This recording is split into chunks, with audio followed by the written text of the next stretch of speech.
हैं। आज का विषय है सोमवती अमावस्या व्रत कथा। व्रत कथा के अनुसार एक गरीब ब्राह्मण परिवार था। उस परिवार में पति पत्नी में उसकी एक पुत्री भी थी। उसकी पुत्री समय के गुजरने के साथ साथ धीरे धीरे बड़ी होने लगी। उस पुत्री में बढ़ती उम्र के साथ सभी ऐश्वर्य सगुणों का विकास हो रहा था। वह कन्या सुंदर, संस्कारवान एवं गुणवान थी, परंतु गरीब होने के कारण उसका विवाह नहीं हो पा रहा था। एक दिन उस ब्राह्मण के घर एक साधु ब्राह्मण पधारे। साधु उस कन्या के सेवा भाव से अत्यंत प्रसन्न हुए। कन्या को लंबी आयु का आशीर्वाद देते हुए साधु ने कहा कि इस कन्या के हाथ में विवाह योग्य रेखा नहीं है। तब ब्राह्मण दंपति ने साधु से इसका पाप पूछा, कन्या ऐसा क्या करे कि उसके हाथ में विवाह योग्य बन जाए। साधु महाराज ने कुछ देर विचार करने के पश्चात अपनी अंतर्दृष्टि में ध्यान करके बताया कि कुछ ही दूरी पर एक गांव में सोना नाम की एक दोबड़ महिला अपने बेटे और बहू के साथ रहती है, जो बहुत ही आचार विचार एवं संस्कार संपन्न तथा पतिपरायण है। यदि ये कन्या उस दोबड़ की सेवा करे और वह महिला इसकी शादी में अपनी मांग का सिंदूर लगा दे तथा उसके बाद इस कन्या का विवाह हो जाए तो इस कन्या का वैधव्य योग मिट जाएगा।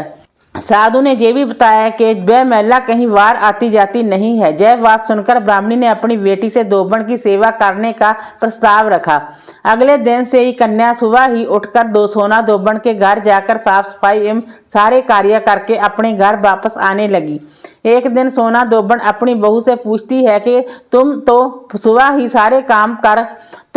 ही उठकर सारे काम कर लेती हो, तो पता भी नहीं चलता। बहू ने कहा, माँ जी, मैंने तो सोचा कि आप ही सुबह उठकर सारे काम खुद ही खत्म कर लेती हैं, मैं तो देर से उठती हूँ। ये सब जानकर दोनों सास बहू घर की निगरानी करने लगी कि कौन है जो सुबह ही घर का सारा काम करके चला जाता है। कई दिनों के बाद दोबड़ ने देखा कि एक कन्या मुंह ढके अंधेरे में घर में आती है और सारे काम करने के बाद चली जाती है।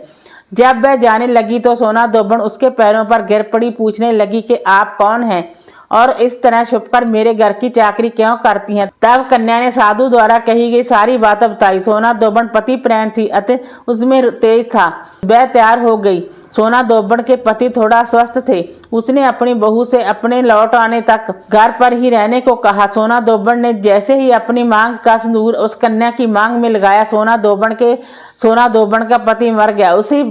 उसे इस बात का पता चल गया। वह घर से निराजल ही चली थी। यह सोच करके रास्ते में कहीं पीपल का पेड़ मिलेगा तो उसे बमरी देकर उसकी परिक्रमा करके ही जल ग्रहण करेगी। उस दिन सोमवती अमावस्या थी। ब्राह्मण के घर से मिले पुए पकवान की जगह उसने ईंट के टुकड़े से 108 बार बमरी देकर 108 बार पीपल के पेड़ की परिक्रमा की और उसके बाद जल ग्रहण किया। ऐसा करते ही उसके पति के मृत शरीर में वापस जान आ गई। दोबड़ का पति फिर से जीवित हो उठा। इसलिए सोमवती अमावस्या के दिन से शुरू करके जो व्यक्ति हर अमावस्या के दिन बमरी देता है उसके सुख और सौभाग्य में वृद्धि होती है।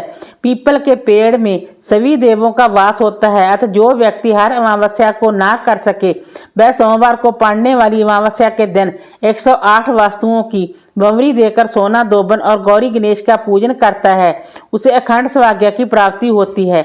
ऐसी प्रचलित परंपरा है कि पहली सोमवती अमावस्या के दिन दान पान, हल्दी, सिंदूर और सुपारी की बमरी दी जाती है। उसके बाद की सोमवती अमावस्या को अपने समर्थ के हिसाब से फल, मिठाई, सुहाग सामग्री, खाने पीने की सामग्री इत्यादि की बमरी दी जाती है। और फिर बमरी पर चढ़ाया गया सामान किसी सुपात्र ब्राह्मण, नंद या भांजे को दिया जा सकता है। वीडियो अच्छी लगी हो तो लाइक कीजिए, शेयर कीजिए, सब्सक्राइब कीजिए। Thanks for watching this video.